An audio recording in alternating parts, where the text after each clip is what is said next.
Olá, tudo bem? Eu resolvi gravar mais esse vídeo aproveitando a atualização do Banco Central. Eles atualizaram os dados sobre operações de crédito e já estão disponíveis os dados até o mês de maio de 2022.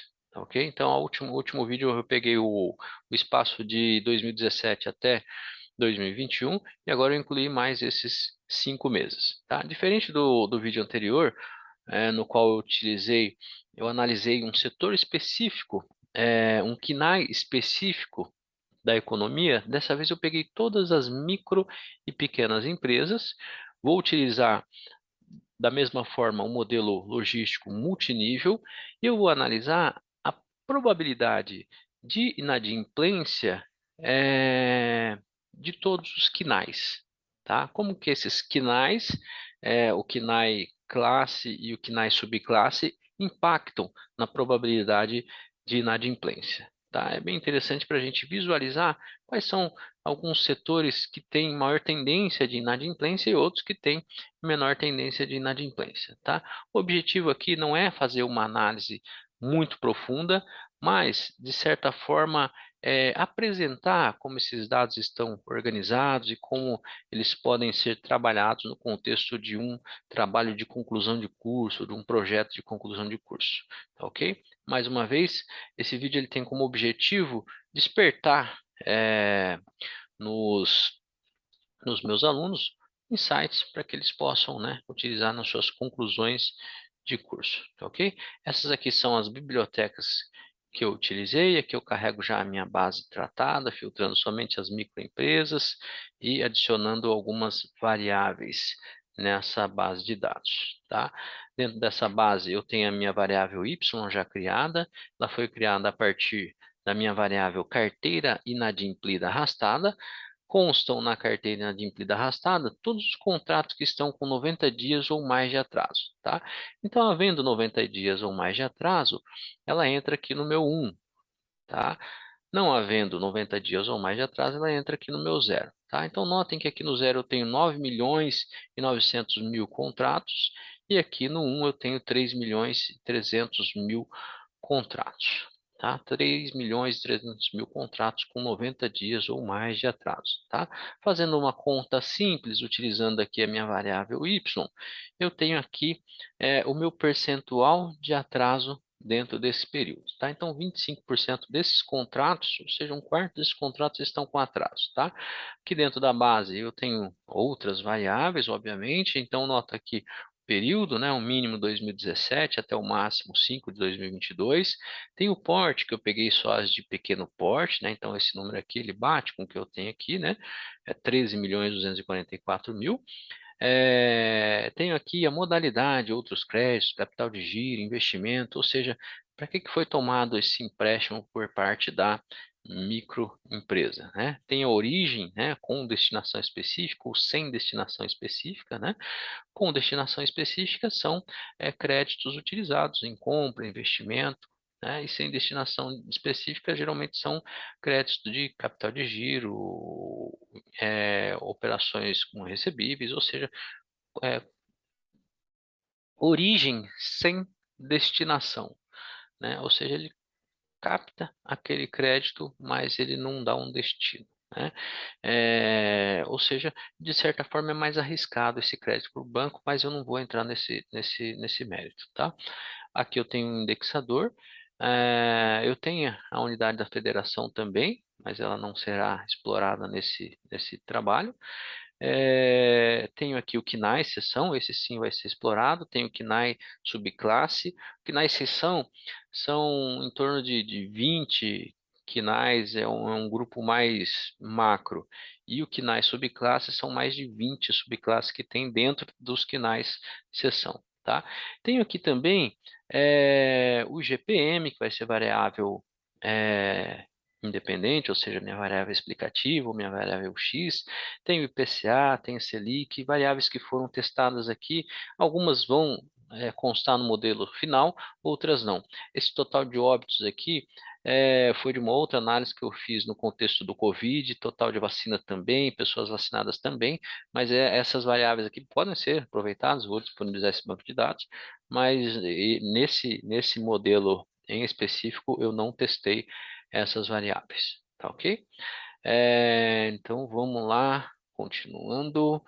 Fiz aqui a minha análise do percentual, né? Não vou acionar o Glimpse aqui, porque eu não quero ver esse banco de dados dessa forma. E aqui é uma exploração visual das operações por mês, tá? O que eu pretendo enxergar aqui? A quantidade de operações nesse período é de 2017 até 2022 por mês, tá? É a soma de todas as operações mensais, tá? Não são valores, são quantidades de operação, tá? Quantidades de operação. Então, qualquer operação acima de R$ 200, ela já entra aqui nessa contagem, tá? Então, notem que a gente tem uma linha com certa instabilidade ou estabilidade aqui, né? E depois ela dá um salto aqui a partir de 4 de 2020, tá? Provavelmente em função do Covid, dos créditos, enfim, dos incentivos, tá? Aqui são operações de crédito, tá? Não é inadimplência, tá? Não é valor, são quantidades de operações de crédito, ok? Vamos lá. Eu tenho aqui o valor total das carteiras por mês, tá? Aqui sim eu uso o valor dos empréstimos, é a soma de todos eles, tá? Aí, lembrando que são, mais uma vez, microempresas, tá? Aqui sim caberia uma análise mais aprofundada para entender esse gráfico, né? Ele tem dois picos aqui, um pico no mês 6 de 2019, que vai aqui em cima, depois cai de novo. Teria que fazer uma análise mais profunda aqui, pode ser um outlier, pode ser que não seja, teria que entender isso aqui, tá? O objetivo é só apresentar mais uma vez o modelo e eu espero que eu desperte insights para que vocês entendam o que houve aqui, tá? E aqui, de certa forma, ele subiu acompanhando o que já foi visto no gráfico anterior, tá? Eu tenho aqui o valor da carteira inadimplida arrastada, tá? Isso aqui também é valor, tá? A soma de todos os valores. Ele tem um comportamento similar ao último, né? Tem um pico aqui, tem outro pico aqui, depois de certa forma ele fica estável, tá? Mas o que que eu quero saber? Na realidade, é essa relação de contratos em dia e contratos em aberto, né? Então eu vou explorar aqui essa inadimplência por valor percentual, tá? Então eu tinha lá aqueles 25% de valor no contrato no período todo, né? E aqui eu tenho histórico, né? Então notem que ele começa bem alto aqui, acima de 27%, depois vem aqui por um período de certa queda, estabilidade, sobe aqui, despenca aqui na época do Covid e volta a subir. Isso aqui sim é inadimplência, né? Então ela veio aqui abaixo de 20% e voltou a subir a quase 30% aqui. Tá ok? Não tenho como objetivo, mais uma vez, analisar o que causou tudo isso aqui. Se foi Covid, se foi incentivo, se foi taxa de juro, né? O que foi. Né? O objetivo é só mostrar isso aqui. Espero que os meus alunos explorem com toda a competência isso aqui. Tá? Aqui eu tenho uma exploração por KNAI. Tá? Esse aqui o KNAI, aquele grupo maior que eu comentei com vocês, né? É, então, eu tenho aqui desde empresas de administração pública, defesa de seguridade social, organismos internacionais e outras instituições, né, com baixíssimo percentual de inadimplência, até as empresas com um índice maior de inadimplência, como serviços domésticos, alojamento, outras atividades de serviço e tudo mais, tá ok? Isso aqui é a divisão por KNAI, tá? E aí o meu KNAI subclasse eu também vou imprimi-lo aqui, mas como é uma lista grande, eu vou mostrar só o topo dele aqui e depois a base, né? Então, assim, Com pouquíssimos casos de inadimplência, eu tenho aqui atividade de reprodução humana, atividade de terapia, coleta de castanha do Pará, enfim. Aqui eu só estou falando se há ou não há contratos em aberto, tá? Eu não estou falando de valores, não estou falando de valores, tá? Então eu não sei se aqui eu tenho um empréstimo de 100, de R$ 200 ou se eu tenho um empréstimo de 200, R$ 2.000, enfim, tá? São só percentuais, né? Ou seja, tem contrato em aberto, não tem contrato em aberto. E aí lá no fim eu tenho os maiores percentuais de contratos em aberto. Então aqui, com 50% de inadimplência, eu tenho casas de bingo. Né? Sinceramente, eu nem sabia que casas de bingo eram legalizadas, né? Mas é uma novidade. Fabricação de intermediários para plastificantes, óleos vegetais, exploração de apostas em corridas de cavalo, isso não está dando muita sorte porque tem 35% de inadimplência. Transporte marítimo, enfim, carga e descarga, esses são os maiores quinais inadimplentes, tá bom? Aqui é o meu modelo, tá? O modelo final, ele entrou modalidade, Selic, TCB, né, é o tipo de crédito, se é bancário, se é não bancário, se é cooperativa, tá? O SR e o IPCA, tá? Esse modelo ele demorou mais de 12 horas para rodar, então eu não vou rodar ele novamente. Eu vou aproveitar que ele já está rodado aqui, salvo, e vou só imprimir o summary dele aqui para vocês. Vocês vão notar que só o summary já demora um pouquinho para aparecer, tá? Mas ele aparece muito mais rápido que as 12 horas que demora para rodar o modelo multinível só com interceptos aleatórios, tá? Eu utilizei aqui como níveis o KNAI seção e dentro da KNAI seção eu tenho um nível KNAI subclasse, né? O primeiro é aquela lista menor de seções, né, de KNAIs, e o KNAI subclasse é aquelas subdivisões dos KNAIs maiores aqui. Ok? Então vamos esperar só mais um segundinho. Já vai abrir aqui o summary do meu modelo. Espero que não precise pausar o vídeo. Na sequência aqui a gente vai ver os interceptos aleatórios do modelo, ou seja, os interceptos aleatórios do KNAI seção, né? E como que esses interceptos impactam na probabilidade de inadimplência. E depois eu tenho os interceptos do KNAI subclasse, como eles impactam também no, na probabilidade de inadimplência, tá? Por fim, eu vou mostrar aqui graficamente como que foi o comportamento dos valores do T00K, que é o meu KNAI seção, tá? Por fim, eu vou gerar aqui a minha matriz de confusão e a curva ROC. A curva ROC eu só vou dar o valor da curva ROC porque esse código aqui, com essa quantidade de observações, está travando aqui o meu sistema, tá? Então, eu vou procurar um outro pacote de curva ROC para plotar isso aqui. Tem até aqui o plot ROC, né? Ele também plota a curva ROC, mas é uma curva bem feinha, tá? Bom, vamos lá. Voltando aqui para o meu summary. E está demorando um pouquinho. Mais uma vez, peço a paciência aí de vocês. Já vai convergir. Bom, vamos lá então. Finalmente gerou aqui. Demorou um pouquinho mais do que eu esperava. Mas ele gerou aqui. Eu posso ver as estimativas de cada uma daquelas variáveis. Utilizando, mais uma vez, só para reforçar, o meu modelo multinível binomial, onde eu utilizo o pacote GLMM-TMB, tá? É um pacote para regressão multinível do tipo logística binomial, tá ok?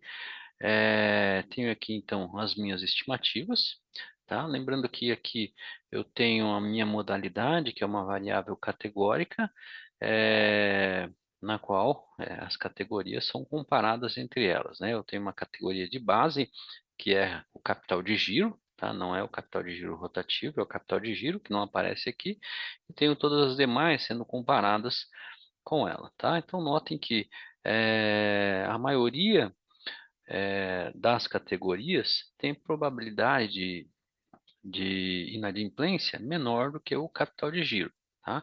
Com exceção das categorias capital de giro rotativo e cheque especial e conta garantida, que tem probabilidade maior, tá?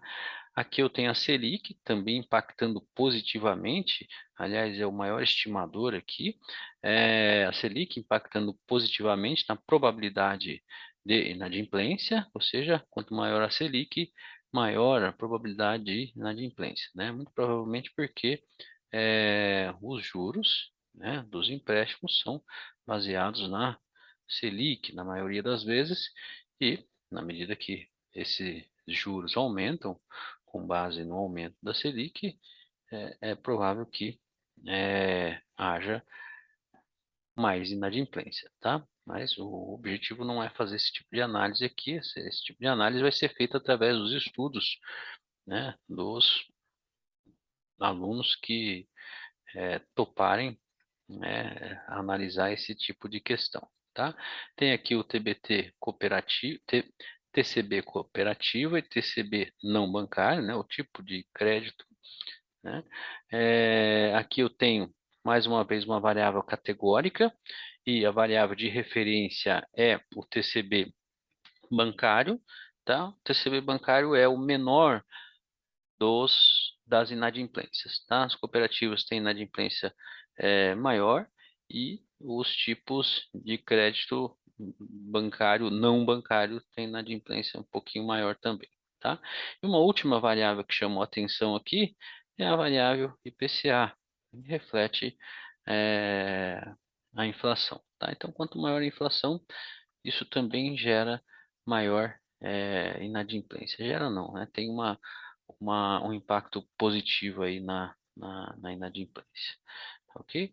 Aqui eu tenho os interceptos aleatórios do modelo, tá? Ou seja, como que esses interceptos impactam positiva ou negativamente na inadimplência, tá? Então, começando aqui, organismos internacionais e outras instituições, eu tenho um impacto negativo dentro desse contexto, e lá no final, outras atividades de serviço, indústria de transformação, eu tenho, de certa forma, um impacto positivo, né? Nesse contexto de KNAI, nesse contexto aqui do meu intercepto aleatório, tá ok?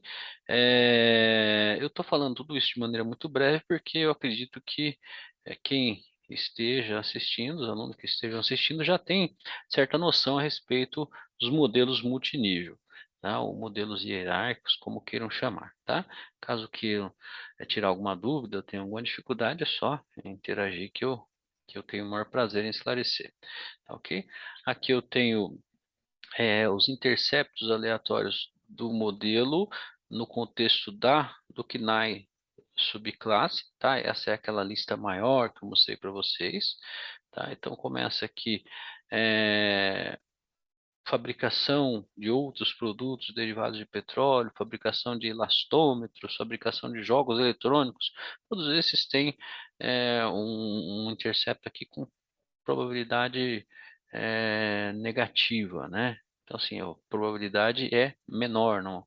Isso aqui vai impactar lá no seu modelo final na probabilidade maior ou menor, tá? Então, isso aqui ele está subtraindo lá do seu modelo final e vai diminuir a probabilidade, tá?